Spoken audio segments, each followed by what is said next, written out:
विद्यार्थी मित्रांनो नमस्कार. आपल्याला स्पर्धा परीक्षेतील गणित आणि बुद्धिमत्ता हा विषय अभ्यासायचा आहे. तर गणित आणि बुद्धिमत्ता जो विषय आहे तो प्रत्येक स्पर्धा परीक्षेला हा अभ्यासक्रम ठेवलेला आहे आणि प्रत्येक स्पर्धा परीक्षेमध्ये याच्यावरती प्रश्न विचारले जातात. आणि साधारणपणे गणिताचा जो अभ्यास आहे तो प्रत्येक परीक्षेसाठी समानच आहे, समानच टॉपिक आहेत, मात्र प्रश्नाची काठिण्य पातळी थोडीशी कमी जास्त ठेवलेली आहे.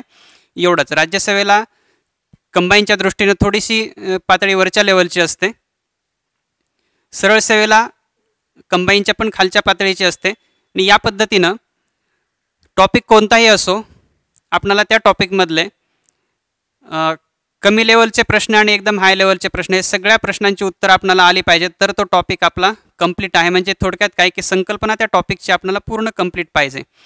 मग आता टॉपिक कोणते कोणते आहेत आणि कशा पद्धतीने आपल्याला त्यांना फेस करायचं आहे ते आपण पाहूयात.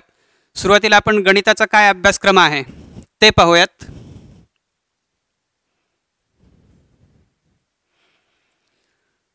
गणिताचा अभ्यासक्रम पहिला टॉपिक आहे संख्या.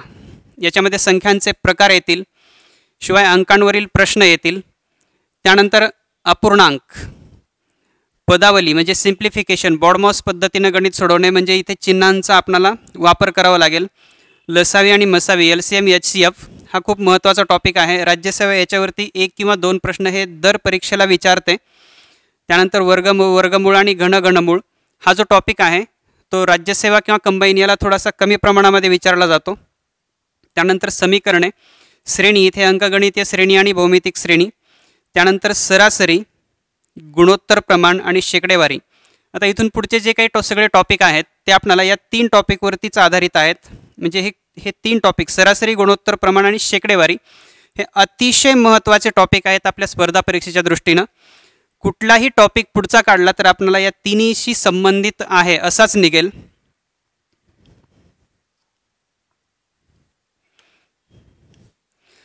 पुढचा टॉपिक पहा, नफा तोटा. हा शेकडेवारीशी संबंधित आहे. सरळ व्याज, चक्रवाढ व्याज हाही शेकडेवारी या टॉपिकशी संबंधित आहे. त्या पुढचा टॉपिक भागीदारी, पार्टनरशिप इथं गुणोत्तर प्रमाण याच्याशी संबंधित येईल. मिश्रणे टॉपिक शेकडेवारीशी संबंधित आहे, तसाच गुणोत्तर प्रमाणाशीही आहे. वैवारी, एज प्रॉब्लेम्स हाही गुणोत्तर प्रमाणाशी संबंधित असा टॉपिक आहे. त्यानंतर समचलन, व्यस्तचलन, काळ आणि काम हे दोन्ही टॉपिक गुणोत्तर प्रमाण, ॲव्हरेज यांच्याशी संबंधित आहेत. त्यानंतर वेग, वेळ, अंतर याच्यावरच आधारित असलेला हा रेल्वे संबंधित प्रश्न. त्यानंतर वेगवेगळ्या अंतरावरच नाव आणि पाण्याचा प्रवाह हाही टॉपिक आहे. आणि त्यानंतर शेवटचा टॉपिक पाहायचा आपल्याला रचना, निवड आणि संभाव्यता. हा झाला गणिताचा सर्वसाधारणपणे सिलेबस. हे जे टॉपिक आहेत आपले ते नेहमीच्या लेक्चरमध्ये याच क्रमाने होतील असंही नाही. त्यानंतर आता पाहूयात आपण बुद्धिमत्ता चाचणी याचा सिलेबस. सुरुवातीला व्हर्बल रिझनिंग, भाषिक बुद्धिमत्ता. याच्यामध्ये अक्षर आणि संख्या मालिका, अक्षर असतील किंवा संख्या मालिका असतील. अक्षर म्हणजे काय, ABCD जी आहे त्याच्यावरती काही प्रश्न असतात, त्यांचा क्रम ओळखा वगैरे. म्हणजे एक सिरीज दिलेली असते, ती सिरीजमध्ये संबंध असतो. पहिल्या 2मध्ये, दुसऱ्या 2 आणि 3मध्ये जो काही संबंध असतो तो प्रत्येकात समान संबंध ते ओळखून पुढं क्रमाने येणारं पद किंवा गाळलेलं पद ओळखायचं. लयबद्ध मालिका, एक विशिष्ट लयबद्ध मालिका पुन्हा येणारा अक्षरगट असतो, तो अक्षरगट ओळखून रिकाम्या जागा भरायच्यात. त्यानंतर विसंगत घटक ओळखणे, एक 4-5 घटक दिलेले असतील, संख्या दिलेल्या असतील अथवा अक्षर किंवा शब्द दिलेले असतील. काही शब्द समान गटाचे असतील मात्र एक त्या गटात बसणारा नसेल तो ओळखायचा. त्यानंतर समान संबंध म्हणजे पहिल्या आणि दुसऱ्या संख्येमध्ये किंवा अक्षरांमध्ये जो काही संबंध असेल तोच तिसऱ्या आणि चौथ्यामध्ये असतो. त्यानंतर सांकेतिक भाषा, कोड लँग्वेज आपल्याला ओळखायची आहे. त्यानंतर नातेसंबंध, ब्लड रिलेशन, इथे काही वेगवेगळ्या प्रकारचे प्रश्न विचारले जातात नातेसंबंधावरती. त्यानंतर दिशाज्ञान चाचणी, कालमापन. त्यानंतर घड्याळ हा खूप महत्त्वाचा टॉपिक आणि मोठा टॉपिक आहे. वेगवेगळ्या प्रकारचे प्रश्न इथेही विचारले जातात. त्यानंतर बैठक व्यवस्था आहे, रांगेतील क्रमांक, विश्लेषणात्मक बुद्धिमापन म्हणजे ॲनालिटिकल रिझनिंग. म्हणजे एक 5-6 मित्र असतात, ते वेगवेगळ्या शहरामध्ये वेगवेगळे व्यवसाय करतात, तर कोणता व्यवसाय कोणाचा ते इथं ओळखायचं असतं. त्यानंतर सांकेतिक तुलना, संघ निवड, खरे खोटे, आदान प्रदान आणि कूट प्रश्न म्हणजे पझल टेस्ट असते. प्रश्न सोपेच असतात, समजला तर सोपा, नाही समजला तर मग हा प्रश्न सुटू शकत नाही टॉपिकमधला. अशा पद्धतीनं हा आपला अभ्यासक्रम आहे. साधारण हा जो अभ्यासक्रम आहे तो प्रत्येक परीक्षेला याच टॉपिकवरती प्रश्न विचारले जातात. फक्त प्रश्नाची जी काठिण्य पातळी आहे ती थोडीशी परीक्षेनुसार कमी जास्त होत राहते. साधारण कंबाईनला एकूण 15 प्रश्न विचारले जातात, पूर्वला आणि मुख्यला सुद्धा. त्या 15 प्रश्नांमध्ये सरासरीचा विचार केला तर साधारण एक 10 प्रश्न हे बुद्धिमत्ता चाचणीवरती असतात आणि 5 प्रश्न हे गणितावरती असतात.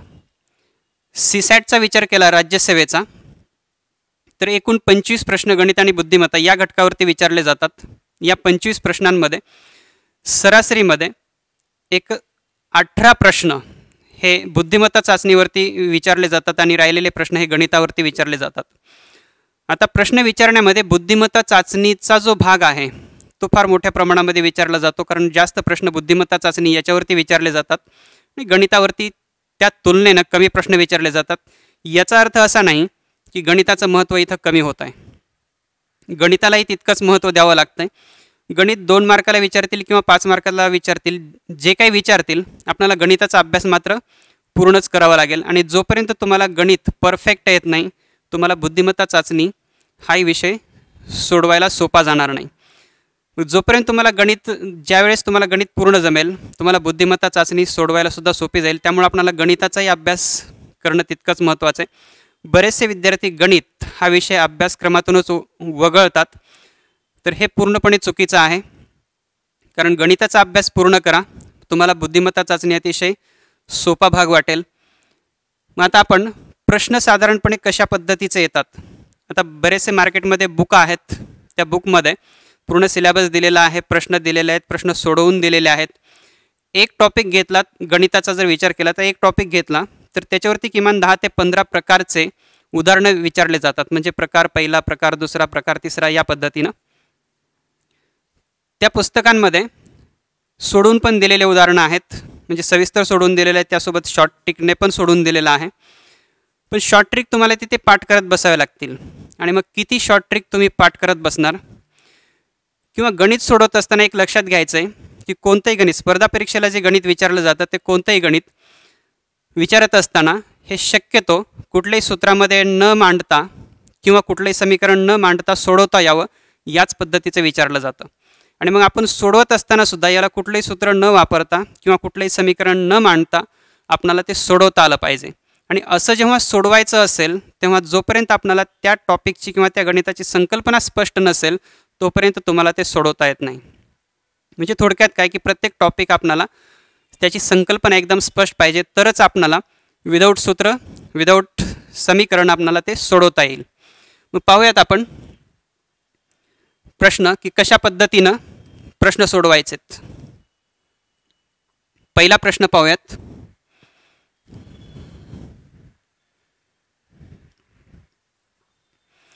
राज्यसेवा 2013ला विचारलेला प्रश्न आहे की एक काम पूर्ण करायला कबीरला अक्षयपेक्षा 10 दिवस कमी लागतात, तर तेच काम करायला सत्यमला अक्षयपेक्षा 15 दिवस जास्त लागतात. जर कबीर आणि अक्षय दोघे मिळून हे काम 12 दिवसात पूर्ण करत असतील तर अक्षय आणि सत्यमला हे काम पूर्ण करायला किती दिवस लागतील.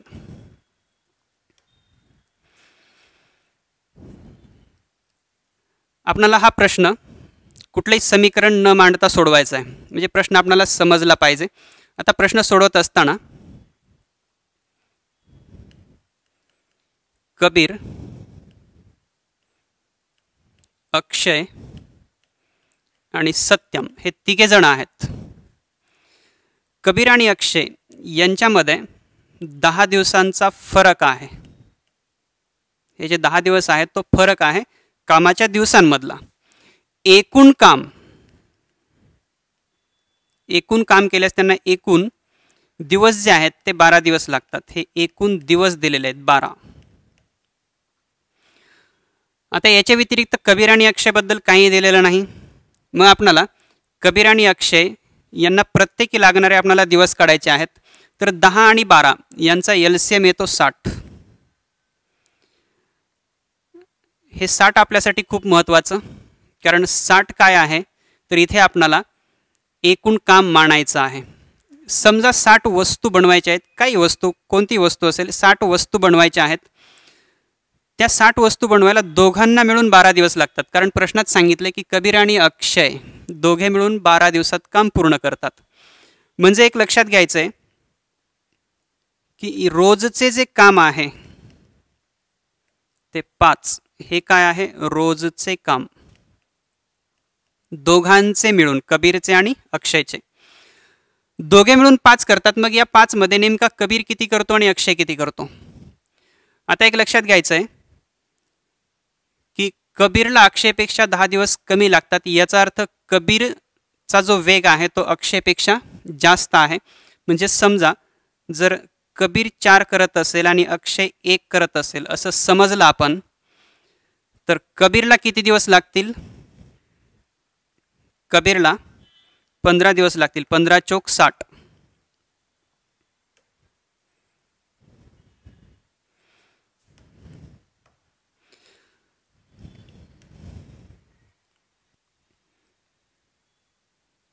दिवस आणि अक्षयला 60 दिवस लागतील. आता इथे एक लक्षात घ्यायचं आहे की इथं दोघांच्या दिवसातील फरक 10 आहे का, दोघांच्या दिवसातील फरक 10 नाही, म्हणजे हे जे आहे ते चुकीचं होईल. मग दुसरी कंडिशन 3 आणि 2 घेऊ शकतो आपण. म्हणजे कबीर रोज 3 काम करत असेल आणि अक्षय रोज 2 काम करत असेल असं आपणाला मानता येईल. मग जर या पद्धतीनं दररोज 5 काम होत असेल, टोटल 60 काम आहे, 12 पंचे 60, 3 आणि 2 यांची बेरीज ही 5 आली पाहिजे. आता कबीरचं रोजचं काम हे 3 आहे म्हणजे 20 दिवस लागतील, एकूण दिवस 20. अक्षयचं रोज 2 काम आहे म्हणजे एकूण दिवस 30 लागतील. या दोघांमध्ये 10चा फरक आहे. पहिलं वाक्य आहे कबीरला अक्षयपेक्षा 10 दिवस कमी लागतात, म्हणजे अक्षयला 30 दिवस लागत असतील तर कबीरला 20 दिवस लागतात. म्हणजे 3:2 यांची कार्यक्षमता जी आहे हा यांच्या कार्यक्षमतेचा रेशो आहे, तो आपण घेतलेला बरोबर आहे म्हणायचं. म्हणजे कबीरचे आपणाला दिवस मिळाले त्या कामासाठी लागलेले 20, अक्षयचे 30, सत्यमला जे आहेत ते 30 + 15 लागतात. म्हणजे सत्यमचे जे आहेत ते आपण 45 दिवस आहेत असं म्हणू शकतो. म्हणजे इथे कबीरला 20 दिवस, अक्षयला 30 दिवस आणि सत्यमला 45 दिवस स्वतंत्रपणे त्या कामासाठी लागतात. प्रश्न असा विचारलाय अक्षय आणि सत्यमला हे काम पूर्ण करायला किती दिवस लागतात. तर ते अक्षय आणि सत्यमचे 30 आणि 45 असे दिवस आहेत. म्हणजे इथे आपण 30 आणि 45 यांचा LCM काढावा लागेल, तो येतो 90. म्हणजे 30 त्रिक 90 आणि 45 दोन्ही 90, 3:2 असा रेशो अक्षय आणि सत्यमचा आहे. म्हणजेच दररोज दोघांचं मिळून 3 + 2 5 काम होतं.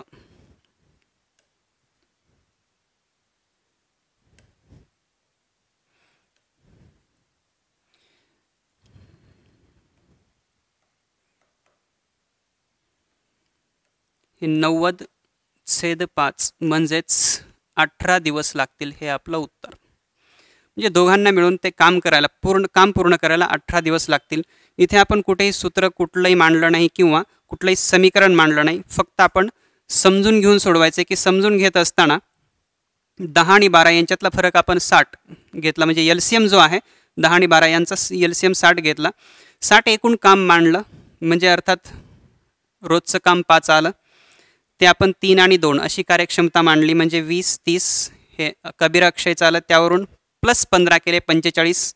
आणि मग त्यापुढं सोडवायला सोपं आहे की अक्षय आणि सत्यम या दोघांना मिळून ते काम पूर्ण करायला 18 दिवस लागतील.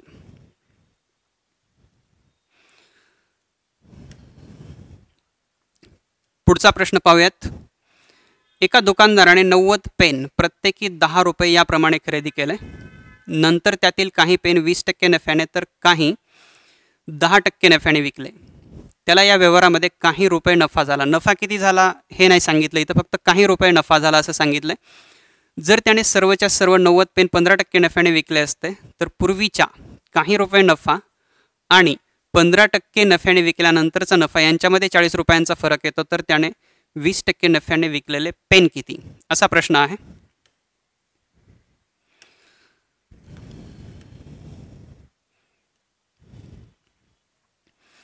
आता इथे हाही प्रश्न कुठलाही समीकरण न मांडता आपल्याला सोडवायचा आहे.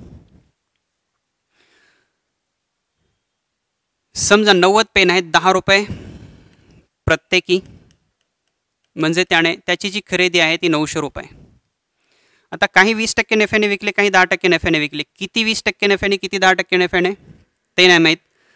जर समजा त्याने 90च्या 90 पेन 15% नफ्याने विकले असते तर त्याला एकूण नफा किती झाला असता, म्हणजे 900चे 15%, 135 रुपये नफा झाला असता. एकूण त्याला 15% नफ्याने विकल्यानंतर 135 रुपये नफा झाला असता. मग आता एक लक्षात घ्यायचं आहे की 135 वजा 40 केले तर 95 मिळतात, किंवा 135 प्लस 40 केले तर 175 मिळतात. आपल्याला प्रश्नात असं सांगितलं आहे की हे 135 आणि 20% आणि 10% नफ्याने विकल्यानंतरचा जो नफा आहे तो नफा यांच्यात 40 रुपयाचा फरक आहे. 40 रुपयाचा फरक आहे असं म्हटलंय. ते जे 40 रुपये आहेत ते 135 पेक्षा जास्त की कमी ते नाही सांगितलं. म्हणजे पूर्वी नफा किती झाला असेल 20% आणि 10% नफ्याने विकल्यानंतर, एकतर 95 रुपये नफा झाला असेल किंवा 175 रुपये नफा झाला असेल. दोन्हीपैकी माहीत नाही किती झाला ते. समजा 175 रुपये नफा झाला असेल तर काय होईल, आणि 95 रुपये नफा झाला असेल तर काय होईल ते पाहूयात आपण. आता समजा 90 पेन आहेत, 90च्या 90 पेन जर 20% नफ्याने विकले, म्हणजे सगळेच्या सगळे पेन 20% नफ्याने विकले, तर 20% नफ्याने याचा अर्थ प्रत्येक पेन 12 रुपयाला, म्हणजे प्रत्येक पेन मागं 2 रुपये नफा. म्हणजे एकूण इथे 20% नफ्याने विकल्यास 2 गुणिले 90 180 रुपये मिळतात. समजा सगळेच्या सगळे पेन 10% नफ्याने विकले, 10% नफ्याने याचा अर्थ एक पेन 11 रुपयाला विकला जाईल, म्हणजे प्रत्येक पेन मागं 1 रुपया. इथं 10% नफ्याने 1 रुपया नफा मिळेल प्रत्येक पेन मागे, म्हणजे 90 रुपये नफा मिळतोय. आता हे 180 आणि हे 90, हे जे 90 आहेत ते आपल्याला बेस किंमत पकडायची आहे. 1 रुपया जरी नफा घेतला तरी 90 रुपये मिळतील. आता एक लक्षात घ्या, जर समजा त्यानं एकच पेन हा 2 रुपये नफ्याने विकला, म्हणजे 20% नफ्याने एकच पेन विकला, तर बाकी 89 पेनचे 89 रुपये मिळतील, कारण एकच रुपया नफा प्रत्येक पेन मागे आहे. आणि 90वा पेन 2 रुपये नफ्याने, म्हणजे त्याला 91 रुपये मिळतील. म्हणजे एक पेन जर 20% नफ्याने विकला तर 90 पेक्षा 1 रुपया जास्त मिळतोय. जर समजा 2 पेन त्यानं 20% नफ्याने विकले तर 88 पेन हे 10% नफ्याने, म्हणजेच 1 रुपया नफा घेऊन याचे 88 रुपये होतील, आणि 2 पेनचे 4 रुपये नफा मिळेल, म्हणजे इथे 92 रुपये होतील. याच्यावरून एक लक्षात येत आहे की जितके पेन त्यानं 20% नफ्याने विकेल तितकेच रुपये 90 पेक्षा जास्त मिळतात. इथे एकच पेन 20% नफ्याने विकला, 90 पेक्षा 1 रुपया जास्त मिळाला. इथे 2 पेन विकले, 90 पेक्षा 2 रुपये जास्त मिळाले. आता इथे 90 पेक्षा 5 रुपये जास्त आहेत, म्हणजे 5 पेन हे 20% नफ्याने विकलेले असणार. 90 पेक्षा इथे 85 जास्त आहेत, म्हणजे 85 पेन हे 20% नफ्याने विकलेले असणार. आपलं उत्तर एकतर 5 असेल किंवा 85 असेल. ऑप्शननुसार पाहूयात. ऑप्शनमध्ये 85 कुठेच दिसत नाही, 5 दिसतं, म्हणजेच 20% नफ्याने विकलेले पेन हे 5 असायला पाहिजेत. पुढचा प्रश्न पाहूयात. राज्यसेवा 2019चा प्रश्न आहे. एका मत्स्य संग्रहालयात काही मासे आहेत, त्यातील 8 ठिपकेवाले तर 13 पट्टेवाले आहेत. संग्रहालयातील 5 सोनेरी माशांपैकी सर्व फक्त ठिपकेवाले आहेत. 7 गुलाबी माशांपैकी प्रत्येकावर एकतर ठिपके आहेत किंवा पट्टे आहेत. संग्रहालयातील माशांची शक्य असलेली किमान संख्या निवडा.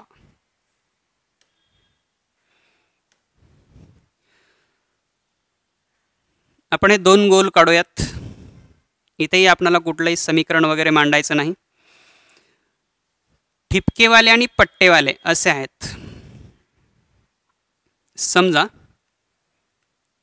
या गोलमध्ये ठिपकेवाले, या गोलमध्ये पट्टेवाले. 8 ठिपकेवाले आहेत, 13 पट्टेवाले आहेत. आणि आपल्याला किमान संख्या निवडा असं म्हटलंय. एक वाक्य असं दिलं येते की संग्रहालयातील 5 सोनेरी माशांपैकी सर्व फक्त ठिपकेवाले आहेत. म्हणजे सोनेरी जे मासे आहेत ते 5 ते फक्त ठिपकेवाले आहेत. हे 5 इकडे येता कामा नये पट्टेवाल्यांकडे. हे जे 5 आहेत ते सोनेरी आहेत. आता किमान संख्या असं म्हटलंय, त्यामुळं किमान संख्या येण्यासाठी या कॉमनमध्ये जास्तीत जास्त मोठी संख्या आली पाहिजे, तर आपणाला शक्य असलेली किमान संख्या येईल. जितकी इथं जास्त मोठी संख्या लिहिता येईल तितकी मिळणारी संख्या आपल्याला किमान मिळेल. मग आपण इथे किती लिहू शकतो? टोटल या गोलमध्ये, ठिपकेवाल्या गोलमध्ये 8च आले पाहिजेत. 5 आलेले आहेत, म्हणजे इथं 3 लिहू शकतो. मात्र पुढे एक वाक्य असं आहे की 7 गुलाबी माशांपैकी प्रत्येकावर एकतर ठिपके आहेत किंवा पट्टे आहेत. जे 7 गुलाबी मासे आहेत ते एकतर ठिपके किंवा पट्टे, म्हणजे किमान एक तरी ठिपक्यामध्ये तो घ्यावा लागेल. दोन्हीमध्ये घेता येणार नाही, कारण एकतर ठिपके किंवा पट्टे म्हटले, ठिपके आणि पट्टे असं नाही म्हटलं. ठिपके आणि पट्टे म्हटलं असतं तर त्याला इथे घेतलं असतं. म्हणजे एकतर ठिपके आहेत किंवा पट्टे आहेत. म्हणजे समजा एकावर आपल्याला शक्य असलेली किमान संख्या म्हटले, त्यामुळे आपण इथं 1 घेतलंय की 7 मधून किती कमीत कमी घेऊ शकतो, तर 1. एकच मासा असा ठिपकेवाला आणि बाकीचे सगळे 6 समजा पट्टेवाले आहेत. दोन्हीची बेरीज 7 यायला पाहिजे. हां, आता आपण इथं 5 आणि 1 6 झालं. आता राहिलेले 2 इथे घेऊ शकतो. 2 जे मासे असतील ते ठिपके आणि पट्टे दोन्ही असलेले असतील. या गोलमधली बेरीज जी आहे ती 8 यायला पाहिजे. आता या गोलमधली बेरीज जी आहे ती 13 यायला पाहिजे. 6 आणि 2 8 आली. राहिलेले 5 इथे लिहूयात. हे पट्टेवाले आहेत. आता या सगळ्यांची बेरीज करावी लागेल. म्हणजे 5 अधिक 1 अधिक 2 अधिक 5 अधिक 6. 5 आणि 1 6, 6 आणि 2 8, 8 आणि 5 13, 13 आणि 6 19. शक्य असलेली किमान संख्या ही 19. पर्याय क्रमांक 4 हे उत्तर येईल.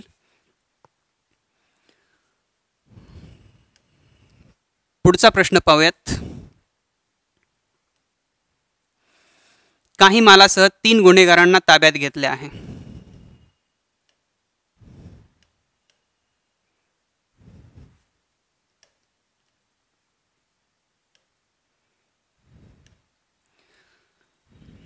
काही मालासह 3 गुन्हेगारांना ताब्यात घेतले. चौकशीच्या वेळी एक जण फक्त खरे बोलत होता आणि इतर दोघांपैकी प्रत्येक जण एकदा खरे आणि एकदा खोटे बोलत होता.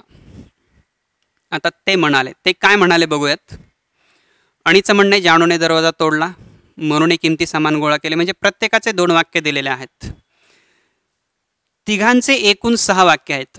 आता याला थोडंसं शॉर्टकटमध्ये कशा पद्धतीने घ्यायचं पहा. आपल्याला पटकन उत्तराकडे जाता आलं पाहिजे. एकूण 6 वाक्य आहेत, त्यातले 4 वाक्य हे सत्य आणि 2 असत्य असायला पाहिजेत. कारण एकाचे दोन्ही वाक्य खरे, म्हणजे एकूण 2 वाक्य खरे आले. उरलेल्या प्रत्येकाचे एक एक वाक्य खरं, म्हणजे आणखी एक एक वाक्य खरं येणार. असे एकूण 4 वाक्य खरे आणि दोघांचे 2 वाक्य खोटे असायला पाहिजेत. म्हणजे दोघांचं प्रत्येकी एक एक वाक्य खोटं. आता कोणतं खोटं आणि कोणतं खरं ते इथं ओळखायचं आहे आपल्याला. अणीचं म्हणणे, जानूने दरवाजा तोडला, मनूने किमती सामान गोळा केले. मनूचं म्हणणे, अणीने दरवाजा तोडला, मी किमती सामान गोळा केले. जानूचं म्हणणे, मी पिशव्या दुकानाबाहेर आणल्या, मनूने दरवाजा तोडला. आता एक लक्षात घ्यायचं आहे की प्रत्येकाचं इथं जानूने दरवाजा तोडला, अणीने दरवाजा तोडला, मनूने दरवाजा तोडला. दरवाजा तोडण्यामध्ये तिघांचीही नावं आहेत, मात्र दरवाजा तिघांपैकी एकानंच तोडलेला आहे. याचा अर्थ असा, अणीचं पहिलं वाक्य, मनूचं दुसरं वाक्य आणि जानूचं तिसरं वाक्य, याच्यामध्ये या 3 वाक्यांमध्ये फक्त एकच वाक्य खरं असेल, राहिलेले दोन्ही वाक्य खोटे असतील. लक्षात येतं? परत एकदा सांगतो. या 6 वाक्यांमध्ये फक्त 2च वाक्य खोटे असायला पाहिजेत. जानूने दरवाजा तोडला, अणीने दरवाजा तोडला आणि मनूने दरवाजा तोडला. या 3 मध्ये फक्त एकच वाक्य खरं असायला पाहिजे. याचा अर्थ 2 वाक्य खोटे. जे 2 वाक्य खोटे असायला पाहिजेत या 3मध्ये आले. आता राहिलेले सगळे वाक्य, राहिलेले हे जे 3 वाक्य आहेत ते खरेच असायला पाहिजेत, कारण खोटे तर आपणाला या तिन्हीपैकीच 2 असणार आहेत, म्हणजे बाकीचे हे सगळे खरे. आपणाला प्रश्न काय, किमती सामान कोणी गोळा केले, म्हणून किमती सामान गोळा केले, हे वाक्य खरं आहे. म्हणूचं पण म्हणणं आहे मी किमती सामान गोळा केले, आणि म्हणून आपलं उत्तर पर्याय क्रमांक 3 येईल. पुढचा प्रश्न पाहूयात. एक रेल्वे 12 सेकंदामध्ये एक सिग्नलचा खांब ओलांडते, तर 20 सेकंदामध्ये 720 मीटर लांबीचा प्लॅटफॉर्म ओलांडते, तर रेल्वेची लांबी किती मीटर आहे? आता रेल्वेबद्दल काही बेसिक गोष्टी माहीत पाहिजेत. जेव्हा एखादी रेल्वे एखादा सिग्नलचा खांब ओलांडते, मग सिग्नलचा खांब असेल, एखादी व्यक्ती असेल, झाड असेल, म्हणजे अशी वस्तू की जिची स्वतःची लांबी नाही, अशी वस्तू जेव्हा रेल्वे ओलांडते तेव्हा ती स्वतःच्या लांबी इतकं अंतर पार करत असते. इथं रेल्वेनं 12 सेकंदामध्ये एक सिग्नलचा खांब ओलांडला, याचा अर्थ 12 सेकंदात तिनं स्वतःच्या लांबी इतकं अंतर पार केलं आहे. पुढचं वाक्य, तर 20 सेकंदामध्ये 720 मीटर लांबीचा प्लॅटफॉर्म ओलांडते. जेव्हा एखादी रेल्वे एखादा प्लॅटफॉर्म ओलांडते किंवा एखादा पूल ओलांडते, एखादा बोगदा ओलांडते, म्हणजे अशी वस्तू जिची स्वतःची अशी लांबी आहे, अशी वस्तू जेव्हा रेल्वे ओलांडते तेव्हा रेल्वे तिचं अंतर म्हणजे तिची लांबी अधिक त्या वस्तूची लांबी एवढं अंतर पार करत असते. म्हणजे या 20 सेकंदामध्ये रेल्वेनं स्वतःची लांबी आणि त्या प्लॅटफॉर्मची लांबी एवढं अंतर पार केलं आहे. याचा अर्थ रेल्वेला 720 मीटर जाण्यासाठी सेकंद किती लागले ते काढावं लागलं. फक्त 720, हे 720 प्लॅटफॉर्मची लांबी आहे आणि प्लस रेल्वेची लांबी, एकूण 20 सेकंद लागलेले आहेत. म्हणजेच निव्वळ 720 मीटर अंतर जर जायचं असेल तर रेल्वेला 20 वजा 12, या 20मधून 12 काढावे लागतील, कारण 12 हे स्वतःच्या लांबीसाठी लागलेले आहेत. म्हणजे 720 मीटर रेल्वेला जायचं असेल तर ते 8 सेकंदामध्ये जाते. इथेही कुठलंही सूत्र न मांडता आपल्याला हे गणित सोडवायचं आहे. सुरुवातीला मुलांना हेच लक्षात येत नाही, त्यांचं म्हणणं असं असतं की 720 मीटर हे अंतर 20 सेकंदामध्येच रेल्वे जाते. तसं नाही, या 20 सेकंदामध्ये तिच्या लांबीचा पण जो वेळ आहे तो पण इथे दिलेला आहे, तर तो वेळ आपल्याला वजा करावा लागेल. त्रैरासिकमध्ये मांडून सोडूयात. 8 सेकंदामध्ये रेल्वे 720 मीटर जाते, तर स्वतःची लांबी पार करण्यासाठी 12 सेकंद लागतात, म्हणून 12 सेकंदामध्ये किती जाईल? मग 12 म्हणजे तिरकस गुणाकार असतो यांचा जितका गुणाकार तितकाच ही संख्या आणि इथली संख्या यांचा आला पाहिजे. म्हणजे 12 गुणिले 720 भागिले 8, 8 1 8, 8 9 72, 90, 12 9 अष्टोदरसे, म्हणजेच 1080 मीटर ही रेल्वेची लांबी आहे. पर्याय क्रमांक 4 बरोबर येईल. पुढचा प्रश्न पाहूयात आपण. नातेसंबंधाचा प्रश्न आहे. असा जेव्हा नातेसंबंधाचा प्रश्न येईल तेव्हा एक लक्षात घ्यायचं की आपल्याला कमीत कमी वेळेमध्ये प्रश्न सोडवायचा. प्रश्न दिसायला खूप मोठा दिसतो, मग प्रश्न सोडवत असताना हा वरचा मॅटर काहीही वाचायचा नाही, नेमका काय आहे ते प्रश्न वाचायचा. तर पुढीलपैकी कोणते विधान पी ही क्यूची मुलगी आहे हे निश्चित करते. प्रश्न काय विचारला ते वाचायचे. इथे एक लक्षात येते की पी ही क्यूची मुलगी म्हणजे पी फिमेल पाहिजे. कोणत्या कोणत्या ऑप्शनमध्ये पी फिमेल आहे ते पाहायचं आपल्याला. इथे पहा, पी आणि एन यांच्यामध्ये पी नंतरचं जे साईन आहे त्याच्यावरती लक्ष द्यायचं आहे आपल्याला. पी नंतरचं साईन काय आहे हे आहे. तर इथं ए हा बीचा भाऊ म्हणजे पी हा एनचा भाऊ आहे असं म्हटलंय. ए हा एन म्हणजे पी हा एनचा भाऊ आहे. पी क्यूचा फार तर मुलगा होईल, समजा हे सोडवलंच तर फार तर मुलगा होईल झाला, तर अन्यथा मुलगी तर नाही होऊ शकत, त्यामुळे पहिला ऑप्शन चुकीचा. पी नंतर एन, इथं पी हा मुलगाचा आहे, तिसरा पण ऑप्शन चुकीचा. आता दोन्हीमध्ये जर समजा इथंही पी हा मुलगाचा असेल तर हाही चुकीचा आणि न सोडवता सांगू शकतो वरीलपैकी नाही. मात्र आपल्याला पाहावं लागेल पी नंतरचं जे साईन आहे ते डॉलर आहे. ए ही बीची बहीण आहे म्हणजे पी ही एनची बहीण आहे, इथे पी मुलगी आहे, त्यामुळे हे बरोबर येऊ शकतं. मग आता आपल्याला वरीलपैकी नाही असा ऑप्शन असल्यामुळे याला सोडवून पाहावं लागेल. क्यू आणि आर यांच्यामध्ये रिलेशन काय सांगितलंय तेवढंच पाहायचं. नंतरही सगळं वाचत बसायचं नाही, फक्त जे चिन्ह आहे तेवढं वाचायचं. ए ही बीची आई आहे म्हणजे क्यू ही आरची आई आहे, म्हणजे क्यू आरची आई आहे, ही आई आहे. त्यानंतर आर आणि पी यांच्यातलं साईन डॉलरचं आहे म्हणजे आर ही पीची बहीण आहे, ही बहीण आहे. आणि पुढे डॉलरच आहे म्हणजे पी ही यनची बहीण आहे. यन कोण, भाऊ की बहीण माहीत नाही, मात्र ही आर आणि पी, आर पी आणि यन यांची आई क्यू आहे म्हणजेच इथं पी ही क्यूची मुलगी आहे. 2 नंबरचा ऑप्शन आपला बरोबर येईल. प्रश्न आपण पुढचा पाहूयात. खालीलपैकी कोणकोणत्या व्यवहारामध्ये 20% नफा होतो? खालीलपैकी कोणकोणत्या व्यवहारामध्ये 20% नफा होतो? पहिला दिलाय, एक वस्तू 500 रुपयाला विकल्यानंतर 100 रुपये नफा मिळतो. आता एक लक्षात घ्यायचं आहे की जेव्हा आपण नफा तोट्यावरती प्रश्न सोडवत असतो तेव्हा पूर्ण टॉपिक 1-2 वाक्यावरती डिपेंड आहे. त्यातलं एक सगळ्यात महत्त्वाचं वाक्य, शेकडा नफा अथवा शेकडा तोटा हा नेहमी फक्त खरेदी किमतीवरच काढला जातो. आणि आणखी एक वाक्य, शेकडा सूट ही नेहमी छापील किमतीवर दिली जाते. या 2 वाक्यांकडे लक्ष द्यावं लागतं. आता इथे एक वस्तू 500 रुपयाला विकल्यानंतर 100 रुपये नफा मिळतो. 500चे 100 हे 20% होतात, त्यामुळे मुलं गडबडीमध्ये 20% बरोबर आहे म्हणतात, पण तसं नाही. विक्री आहे 500,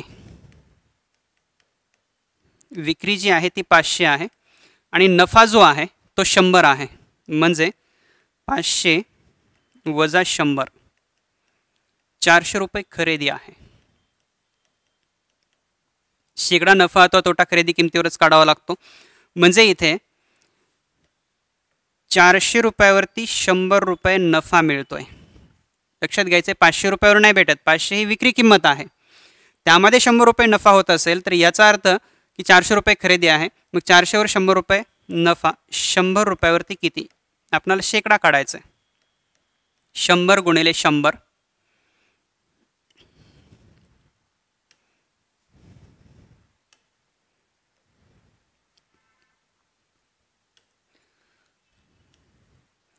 100 गुणिले 100 भागिले 400.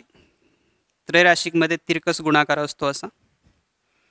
हे 0-0 कटतील आणि भाग 25चा जाईल, म्हणजे इथे 25% नफा होतो, 20% नाही.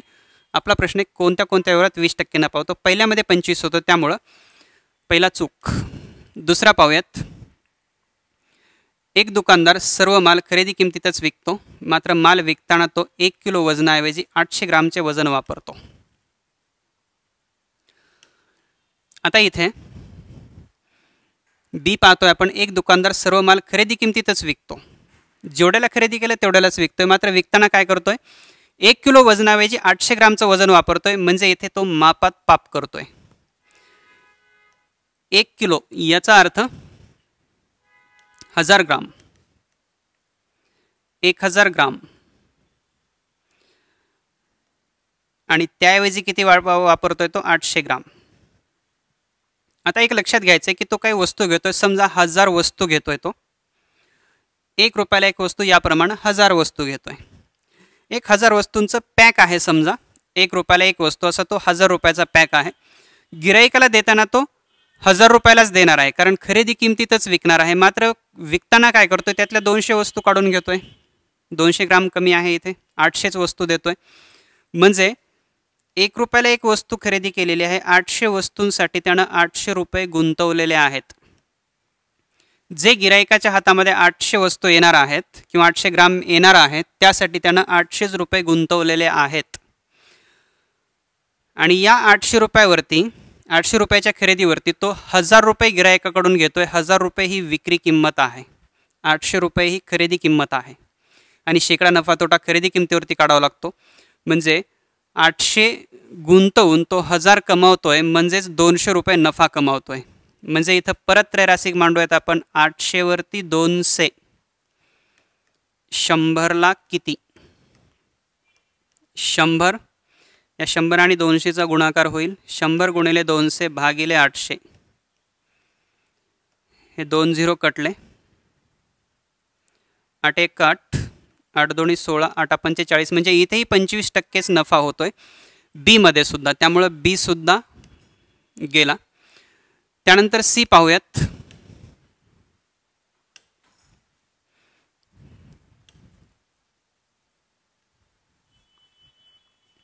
शंभर वस्तू विकल्यानंतर 20 वस्तूंच्या विक्री किमती एवढा नफा होतो. 100 वस्तू विकल्यानंतर वस्तू कितीला घेतली कितीला विकली माहीत नाही.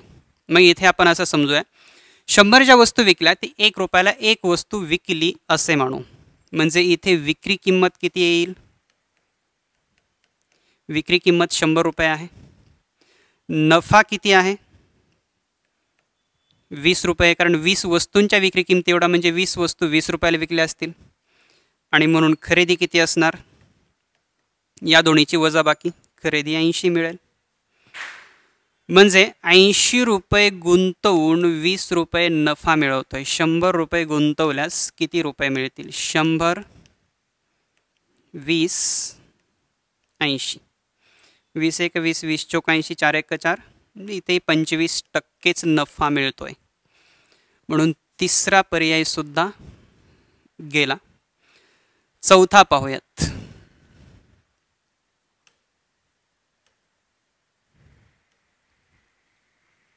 एक वस्तू 400 रुपयाला खरेदी करून 80 रुपये नफ्याने विकल्यास. एक वस्तू 400 रुपयाला खरेदी केली आणि 80 रुपये नफ्याने विकली, म्हणजे खरेदी 400, नफा 80. 400 रुपये गुंतवणुकीवर 80 रुपये कमावतोय. 100ला किती? 100, 80 आणि हे 400. एक एक 0 जाईल. 8 एक 8, 8 45, 5 एक 5, 5 दोन्ही 10 आणि हे 20, म्हणजे इथे 20% नफा होतोय फक्त डी ऑप्शनमध्ये. म्हणून पहिला पर्याय फक्त डी बरोबर येईल. पुढचा प्रश्न पाहूयात.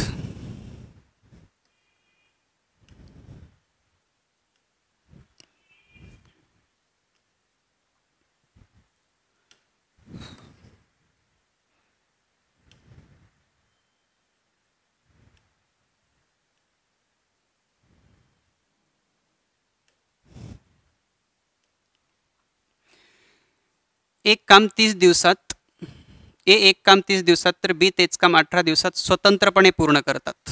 म्हणजे ए आणि बी हे 30 आणि हे 18. दोघांनी मिळून त्या कामाला सुरुवात केली. काही दिवसानंतर ए काम सोडून गेला. किती दिवसानंतर गेला ते नाही सांगितलं, काही दिवस सांगितलं. राहिलेले काम बीने एकट्याने 12 दिवसात पूर्ण केले, तर ते काम पूर्ण होण्यास एकूण किती दिवस लागले? आता 12 दिवस तर एकट्या बीनं केले, त्यामुळे 12 प्लस दिवस लागलेले असतील. किती दिवस लागले ते पाहूया. त्यांची कार्यक्षमता त्या अगोदर काढून घेऊयात. 30 आणि 18 यांचा LCM 90 येतो. 30 त्रिक 90 आणि 18 पंचे 90, ही यांची कार्यक्षमता आहे. समजा आपण जो LCM घेतला 90, तो एकूण काम आहे असं म्हणूयात. समजा 90 वस्तू बनवायच्या आहेत. त्या 90मध्ये ए रोज 3 बनवतोय आणि बी रोज 5 बनवतोय. 3 5 हे कार्यक्षमता म्हणजेच काय की यांचं रोजचं काम आहे असं आपण म्हणूयात. ए रोज 3 वस्तू बनवतोय, बी रोज 5 वस्तू बनवतोय. दोघांनी मिळून कामाला सुरुवात केली तर दोघे मिळून 3 + 5 अशा 8 वस्तू रोज बनवतील. ते काही दिवस 8 वस्तू बनवल्या. नंतर काय झालं की ए काम सोडून गेला. मग राहिलेलं काम बीनं एकट्याने 12 दिवसात पूर्ण केलंय. मग आपण बीने केलेले काम, बीने केलेले काम बीने 12 दिवस केलंय, रोज 5 काम करतोय. म्हणजे 12 पंचे 60 काम हे बीने केलंय 90 पैकी. शिल्लक काम किती आहे?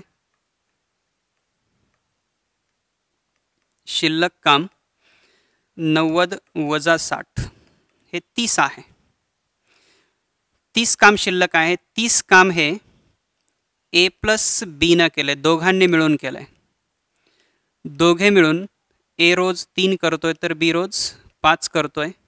म्हणजेच 30 आणि इथे 8, 8 त्रिक 24 उरतात 6 छेद 8. याचा अर्थ 3.34 दिवस हे दोघांना मिळून लागलेले आहेत आणि प्लस 12 म्हणजे एकूण दिवस कामासाठी जे लागलेले आहेत ते एकूण 12 अधिक 3.3/4 म्हणजेच 15.3/4 दिवस एकूण लागलेले आहेत, म्हणून पर्याय क्रमांक 4 बरोबर येईल. पुढचा प्रश्न,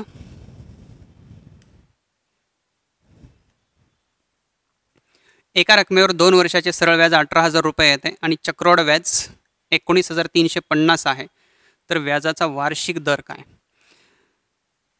2 वर्षाचं सरळ व्याज 18,000 आहे, म्हणजेच हे पहिलं वर्ष, हे दुसरं वर्ष, सरळ व्याज 9,000 पहिल्या वर्षी, सरळ व्याज दुसऱ्या वर्षी पण 9,000. सरळ व्याज हे दरवर्षी समान असतं.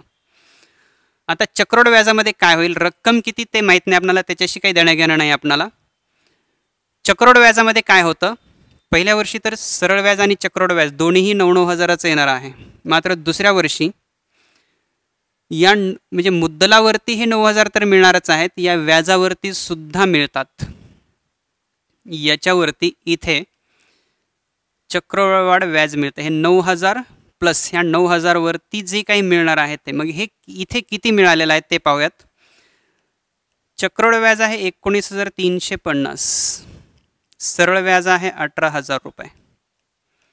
या दोन्हीतला जो फरक आहे 5, 3, इथे 0 येईल.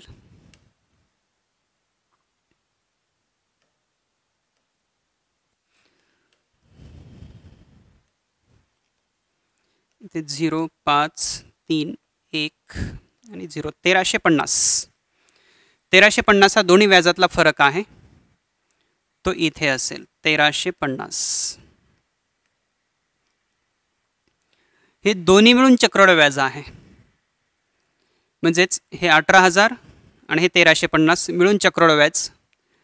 हे फक्त सरळ व्याज आहे, सरळ व्याज.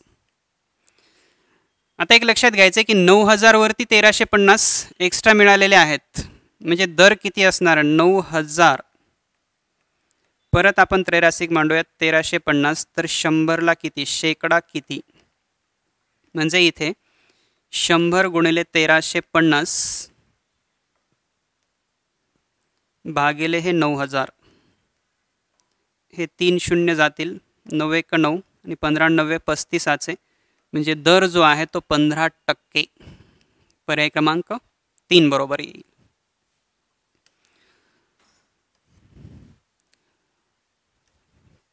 पुढचा प्रश्न पाहूयात.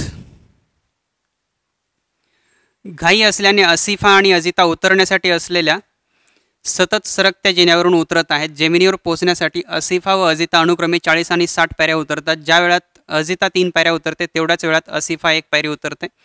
जिना सरकत नसेल तर प्रत्येकीला उतराव्या लागणाऱ्या एकूण पायऱ्यांची संख्या निवडा. हा प्रश्न सोडवत असताना बऱ्याच मुलांचा गोंधळ झाला. याला समीकरण मांडायचं कसं, सूत्रात घ्यायचं कसं. याला समीकरणात मांडण्याची गरज नाही किंवा कुठल्याही सूत्रात घेण्याची गरज नाही. विदाऊट समीकरण विदाऊट सूत्र आपण सोडूयात. आपल्याला आत्तापर्यंतचे सगळे प्रश्न आपण त्याच पद्धतीने विदाऊट समीकरण विदाऊट सूत्रच सोडवलेले आहेत. हाही प्रश्न त्याच पद्धतीने घेऊयात. असिफा आणि अजिता. आता इथे अनुक्रम म्हटलंय 40 आणि 60 पायऱ्या. अजिता ज्या वेळात 3 पायऱ्या उतरते तेवढ्याच वेळात असिफा 1 पायरी उतरते. म्हणजे कार्यक्षमतेचा रेशो थोडक्यात 1:3 आहे असं म्हणता येईल. आता अजितानं 60 पायऱ्या उतरलेल्या आहेत प्लस जिना पण x पायऱ्या सरकला आहे. x म्हणूया, जेवढा काही जिना सरकला 60 पायऱ्या उतरेपर्यंत तो x जिना सरकला. नंतर आपल्याला x ची किंमत काढायची आहे. ज्या वेळात अजिता 60 पायऱ्या उतरते त्या वेळात असिफा 20च पायऱ्या उतरते, कारण रेशो यांचा 1:3 असा आहे. 20 आणि 60 1:3 आलं पाहिजे. ज्या वेळात अजिता 60 पायऱ्या उतरते त्या वेळात असिफा 20 पायऱ्या उतरते. जिना अजिता उतरत असताना, अजिता 60 पायऱ्या उतरत असताना जितका सरकला तितकाच त्याच वेळेमध्ये असिफा उतरत असताना पण म्हणजे 20 अधिक एक्स 60 अधिक एक्स, मात्र असिफा 40 पायऱ्या उतरलेली आहे. आता इथं एक लक्षात येतं आहे की 20 पायऱ्या जेव्हा असिफा येईल तेव्हा ती जिन्याच्या बरोबर मध्ये येईल, म्हणजे अर्धा जिना तिनं उतरला आहे, अजून अर्धा बाकी आहे कारण अजून 20 पायऱ्या बाकी आहेत. म्हणजे आणखी ही 20 पायऱ्या उतरेल, जिनासुद्धा एक्स पायऱ्या पुढे सरकेल. थोडक्यात काय की पूर्ण जिना उतरत असताना 40 अधिक 2x पायऱ्या जाईल. इथे जितक्या पायऱ्या आहेत तितक्याच पायऱ्या 60 अधिक एक्स याच्यामध्ये आहेत. थोडक्यात हे समीकरण तयार झालं. 40 अधिक 2x 60 अधिक 2x. मग आता याला आपण सोडूयात. हे जे 40 आहेत ते इकडे आणि x इकडे टाकूयात. 2x वजा x बरोबर 60 वजा 40, x बरोबर 20. एक्सची किंमत 20 येते, म्हणजे एकूण पायऱ्या 20 असं नाही, तर ह्या एकूण पायऱ्या आहेत 60 अधिक एक्स, म्हणून 60 अधिक एक्सची किंमत इथे 20 ठेवली तर उत्तर मिळतं 80. म्हणजे एकूण 80 पायऱ्या आहेत. आणि या पद्धतीनं विदाऊट सूत्र आपल्याला सोडवायचं असेल तर प्रश्न पूर्ण समजून घ्यावा लागेल. प्रश्न समजून घेणे म्हणजेच प्रत्येक टॉपिकची किंवा प्रत्येक प्रकाराची आपल्याला संकल्पना स्पष्ट पाहिजे. आपलं पूर्वीचं जे गणित होतं प्राचीन काळातलं ते वैदिक मॅथ या नावाने प्रसिद्ध होतं. वैदिक मॅथमध्ये संकल्पना अशी होती की नो स्टेप, डायरेक्ट उत्तर असायचं. मी वैदिक मॅथचा थोडासा अभ्यास केला आणि पूर्ण वैदिक मॅथ जे आहे ते आपल्या स्पर्धा परीक्षाला कसं उपयोगी ठरेल याच्यावरती अभ्यास करून वैदिक मॅथनुसारच विदाऊट स्टेप, आता इथं सोडून समजावून सांगत असताना मी स्टेप्स घेतलेल्या आहेत, अदरवाईज तुम्हाला यातल्या बऱ्याचशा स्टेप या तोंडी करायच्या आहेत. म्हणजे प्रश्न सोडवत असताना मी सांगितल्या पद्धतीनं जर तुम्ही सोडवलात आणि प्रॅक्टिस त्या पद्धतीने केली तर परीक्षेत येणारे किमान 90% प्रश्न हे तुम्ही तोंडीच सोडवणार. मांडावी लागली एखादी स्टेप तरच मांडावी, अन्यथा जर प्रॅक्टिस असेल तुमच्या प्रॅक्टिसवर डिपेंड असेल की तुम्ही ते प्रश्न तोंडीच सोडवणार. आणि शक्यतो तोंडी जोपर्यंत तुम्हाला प्रश्न सोडवता येत नाहीत तोपर्यंत तुमचा वेग वाढत नाही, कारण वेळ अतिशय कमी दिलेला आहे परीक्षेमध्ये. कंबाईनचा जर विचार केला तर 100 प्रश्न आहेत टोटल एका तासामध्ये सोडवायचे आहेत. यामध्ये 85 प्रश्न GSचे आहेत. मुलं या 85 प्रश्नापर्यंतच पोचत नाहीत एका तासामध्ये, त्यांना 15 प्रश्नांना वेळच मिळत नाही. आणि मग 15 प्रश्नांना वेळ मिळत नाही, त्यांचं म्हणणं असं आहे की यांना वेळही मिळत नाही परीक्षेमध्ये, आणि मग प्रॅक्टिस तरी याची कशाला करायची, याच्यामध्ये कशाला वेळ घालवायचा, त्यापेक्षा GSचाच अभ्यास करूयात. पण एक लक्षात घ्या, कंबाईन सोडवत असताना किंवा कोणती परीक्षा सोडवत असताना जोपर्यंत तुम्ही GS प्लस मॅथ रिजनिंग सोडवत नाही, कारण GS ऑल महाराष्ट्र सारख्या लेवलला असतो. GSमध्ये फक्त अभ्यास करणाऱ्या पुरतं बोलायचं झाल्यास GSमध्ये ऑल महाराष्ट्रातले जे मुलं आहेत त्यांना सारख्या लेवलमध्ये मार्क पडतात. मग पुढे कोण जातं तर जे मॅथ रिजनिंगला हात घालतात तेच मेरिटमध्ये येण्याची शक्यता असते. आणि म्हणून मॅथ रिजनिंग हा खूप महत्त्वाचा अभ्यास आहे आपल्या स्पर्धा परीक्षेच्या दृष्टीनं, आणि तो कमीत कमी वेळेमध्ये सुटला पाहिजे. कारण 85 प्रश्न सोडवायला आपल्याला 1 तास इथेच वेळ पुरत नाही, तर तिथला वेळ आपल्याला तिथला पण वेग वाढवून जे काही शिल्लकचा वेळ आहे, समजा 15 प्रश्न आहेत तर किमान आपल्याला 15 मिनिटे मॅथ रिजनिंगसाठी वेळ राखून ठेवावा लागेल. आणि त्या 15 मिनिटामध्ये म्हणजे एका मिनिटामध्ये एक प्रश्न असा जरी आपण सरासरी विचार केला तरी काही प्रश्न तुम्हाला 1 मिनिटापेक्षा कमी वेळामध्ये सोडवावे लागतील, कारण काही प्रश्नांना तुम्हाला 1 मिनिटापेक्षा जास्त वेळ लागेल. मग 1 मिनिटापेक्षा कमी वेळामध्ये काही प्रश्न सोडवायचे असतील तर तुम्हाला त्या पद्धतीनं वेळ वाचवावा लागेल, म्हणजेच तोंडी सोडवण्याचा बराच प्रयत्न करावा लागेल. त्यासाठी प्रॅक्टिस पण तशीच लागेल. नेहमीच्या लेक्चरमध्ये मी सांगत जाईल सविस्तरपणे कशा पद्धतीनं सोडवता येईल, आणि याला एकदम शॉर्टकटमध्ये म्हणजे विदाऊट कुठली टेक्निक न वापरता फक्त प्रश्न समजून जर आला तर कशा पद्धतीनं तो आपल्याला सुटू शकेल, या पद्धतीनं आपण नेहमीच्या लेक्चरमध्ये पाहणारच आहोत. आणि नेक्स्ट लेक्चर हे आपलं गणिताचं पहिलं प्रकरण असेल, संख्या. तिथून आपल्याला आपली सुरुवात होईल. धन्यवाद.